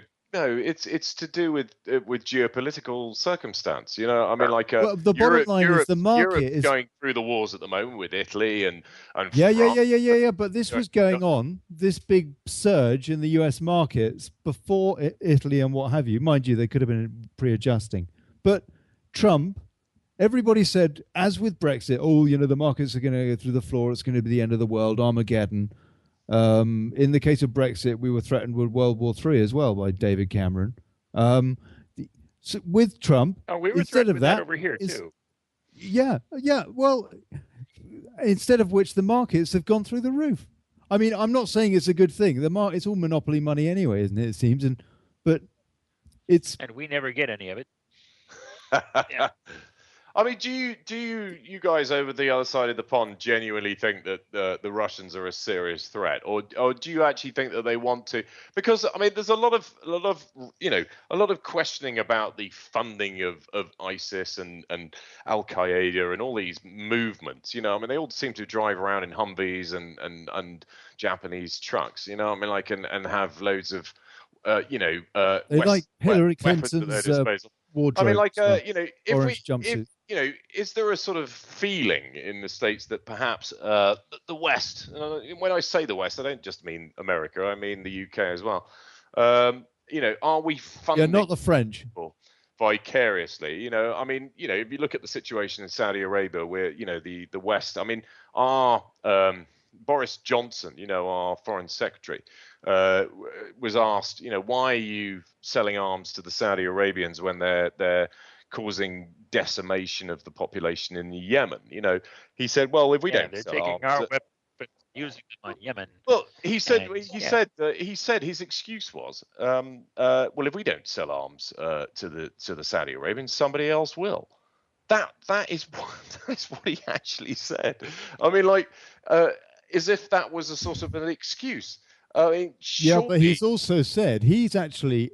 I thought this is what you were going to say, Piers. He is also been caught on in a speech to some folks or whatever, talking about the Saudi Arabians in terms that are far from admiring, and he's created quite a furore. And he was actually. Well, I think Boris Johnson is stuck between a rock and a hard place. I think he may have some inkling, some semblance of a conscience.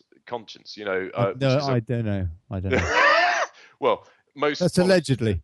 Yeah, allegedly. I mean, most politicians don't even know what the word conscience means, or let alone, empathy or sympathy or any of those kind of words that the majority of people understand. I mean, they are all sociopaths after all. You cannot achieve high office unless you're kind of pathologically different from the rest of everyone else. But yeah, no, it seems he that did. He hold Boris. Here we go. Boris Johnson's remarks about Saudi Arabia, not government's view. And basically, he said he made comments that Saudi abuses Islam and is a puppeteer in proxy wars. In other words, he was really calling out Saudi Arabia for what they are. Well, so he was saying he doesn't like the Wahhabist version of Islam. But this is the British Foreign Secretary saying that. I mean, that is a big story. Well, it is. That's big news. Imagine it if is John in Kerry the sense said that he's going. It's like John Kerry saying it, basically. Well, Absolutely, yeah. Well, not quite.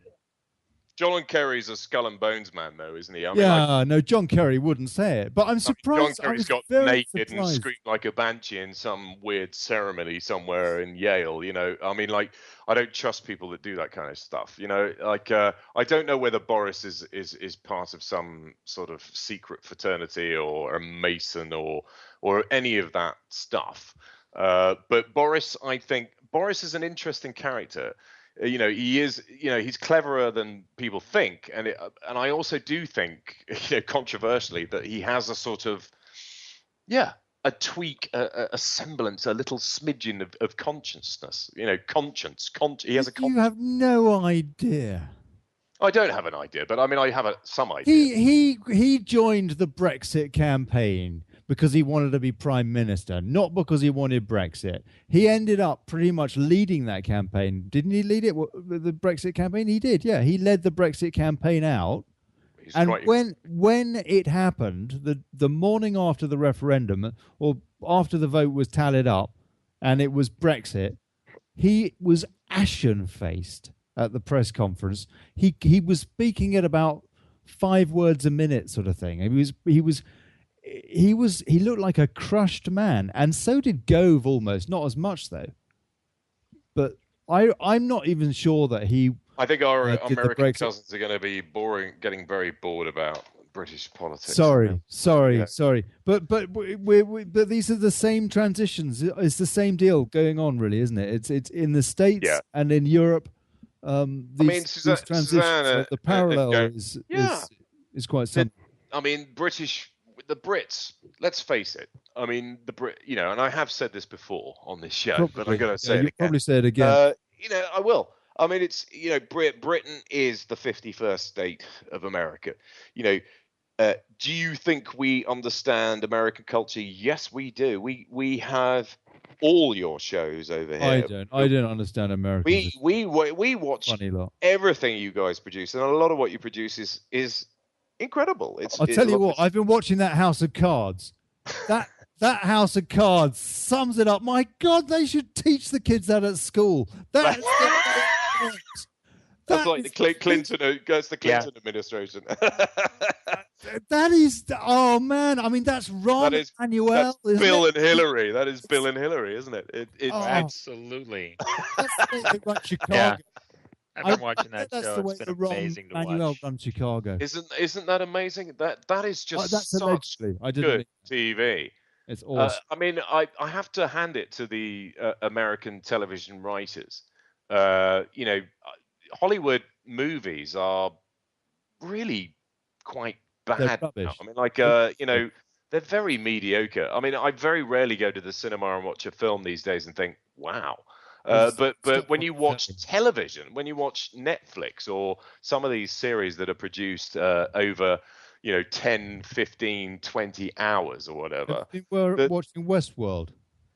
I haven't. No, I don't have. Isn't that on Sky Atlantic or something? I don't have that. Remember the movie with Yul Brynner?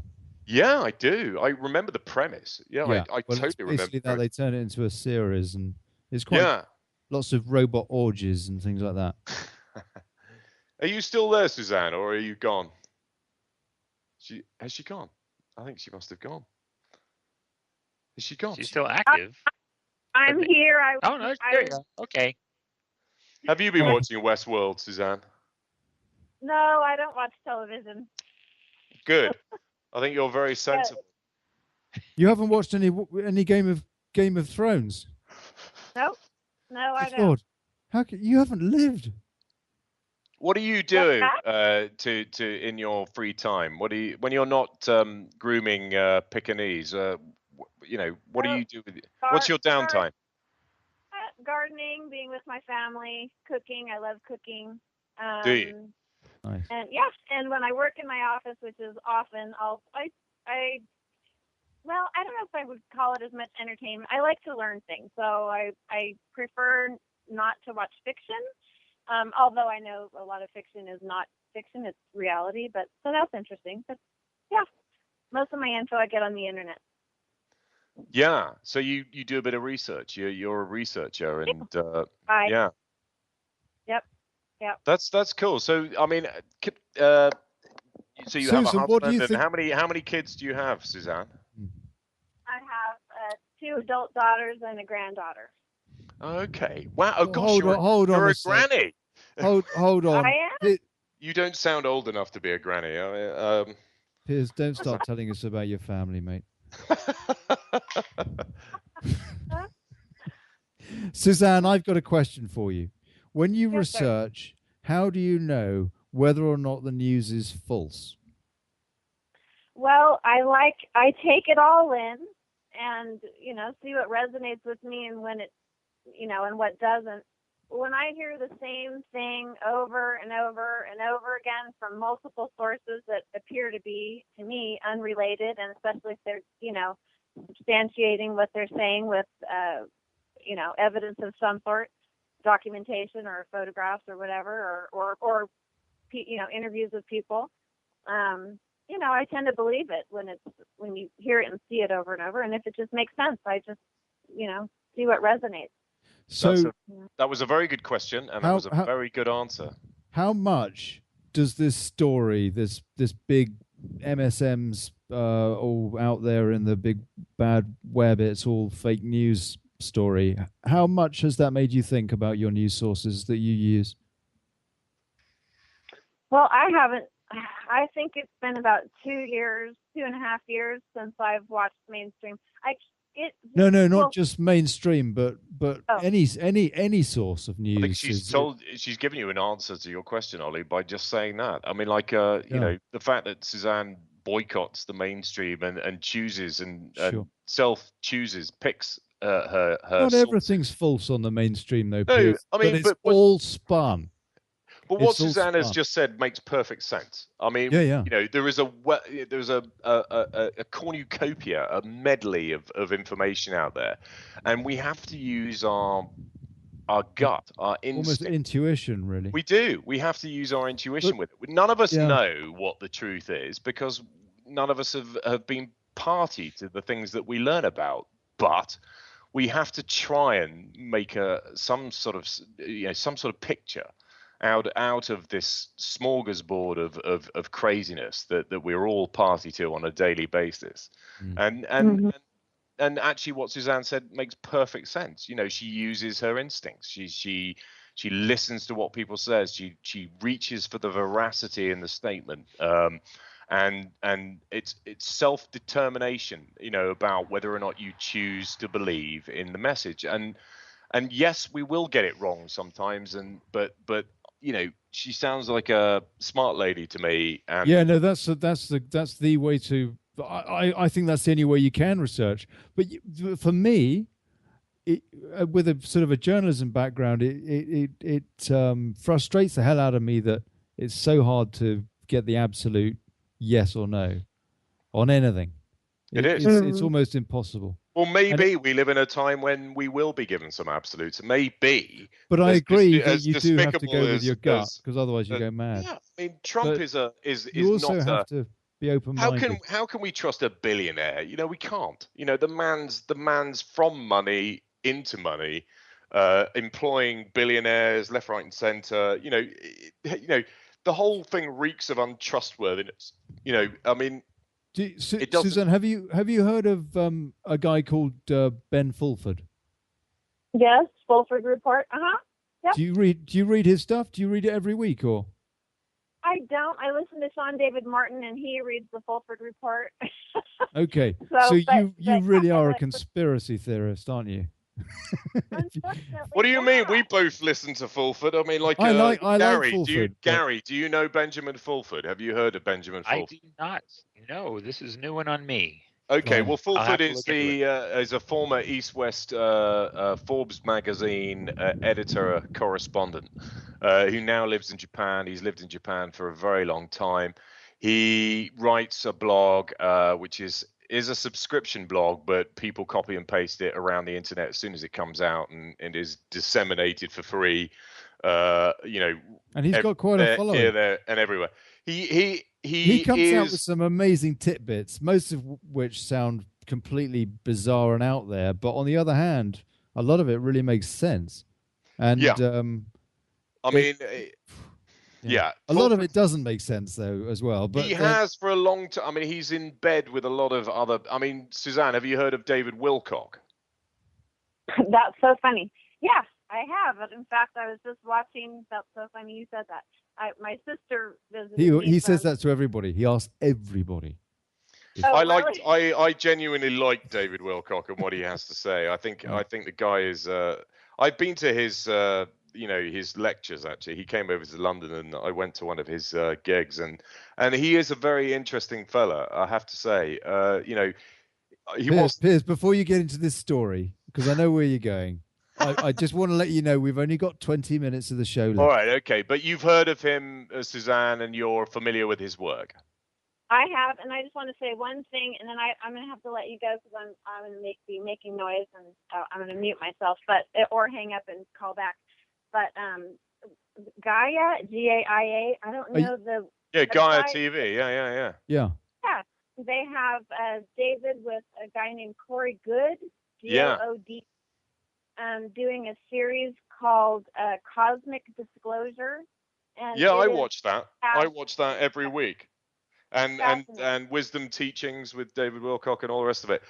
Gaia is actually a fantastic resource for information. I subscribe to it. It's completely devoid of the mainstream. It is a channel online that you can subscribe to and get a wealth of esoteric metaphysical information, and it's absolutely blown my head off. I mean, that cosmic disclosure thing is just out there. It's so weird, but it somehow just seems to resonate with me. And going back to what we were talking about earlier on about, the gut feeling and the sense of veracity. As much as I want to dismiss it as utter nonsense, I can't. And I just, he just seems to be making so much sense, and the continuity in what he's saying, and from week in and week out, he never seems to sort of forget or go off track or trip himself up in this sort of web of what could be described as total fallacy. He doesn't. He just seems real. And if he doesn't know something, he says, "I don't know." I don't. I'm not party to that information. But what he's saying in these lectures on Gaia is just extraordinary. And it's very interesting that you're party to that. I mean, I think a lot of people are. Gary, do you know what we're talking about? I haven't got a clue. And what on earth are you talking about? Well, Suzanne knows. She does. Gary, do you have any semblance of what we're talking about? No. Okay. No, I'm with Olly. I have no idea about Gaia. Okay, what on earth is he going on about? I think you should both subscribe to Gaia TV and listen to just start from the beginning and listen to what these guys are saying, because it is. Is this a podcast? Gary? No. It's a TV channel online. Gary, Piers thinks I'm irreligious. Piers thinks it's not a question of being irreligious. Got bad karma and. No, it's not that. It's not that. It's not to do with bad karma or anything. It's about what the avenues of information that you choose to expose yourselves to. And people will immediately dismiss something that you have to pay for. Well, that's not necessarily true, because this is the only way they can get their information out, and they have to have a subscription in order to be able to operate, But the fact is, this situation, the Gaia You TV, could say that about us, but we do this for free. we do this for free because Revolution Radio could do with some donations, because otherwise we don't get the servers, and the servers. Yeah, no, exactly. Money. So if you want to to see outlets like this where you can listen to people like us talking about whatever we want to talk about, then yeah, you should make donations, because this is the way you enable this freedom of conversation, this opportunity to talk outside the box of conformity. This is so essential. People. I don't know. Yes, mate, we're coming up to the top of the hour. Oh, okay. I'm just warning you, because I did. Suzanne, I'm so glad that you're on the same page as me. You sound I did tell you we only had 20 minutes to go. I think Suzanne's very much, She's probably gone off and hung herself. No, I think she's. Say that again, and probably what? You've probably gone off and hung yourself. No, she's still got that Pomeranian in her grip. It's that scene in Airplane where she's in and the elderly lady, she's telling her about her sex life or something and her marital problems, and the old lady looks. First of all, she gets a sick bag, and before they turn back, and they just see this body hanging. Oh, Gary, are you still there? Oh dear, Gary, are you still there? Gary's gone. Gary's gone. No, Gary, you can't. Oh, for crying out! Why did he go? Susan, have you gone? I'm here. You're there. Susan, I've got one last question for you, because you're our special guest. Do you pronounce your name Susan or Suzanne? It's Suzanne, Susan, Susie, Susie Q. Sue. I answered all of it. Okay. Well, that's cool. That's great. Well, most people call me Suzanne, but Thank you very much for being our favorite call-in. Yeah, you must call every week. You must call every week, because you're becoming an integral part of the show now, and dear. we got to go. Sounds like we got to go. Yeah. Treat that Pomeranian right, Suzanne. Bye. Thank you. Bye. Piers, lots of love to you, buddy. Lots of love, Gary. Lots of love to you, man. Thank you. And you were very important. And yeah, Jingly-Jangly. Yeah. Cheers, Piers, mate. Ciao. See you next week, mate. All right.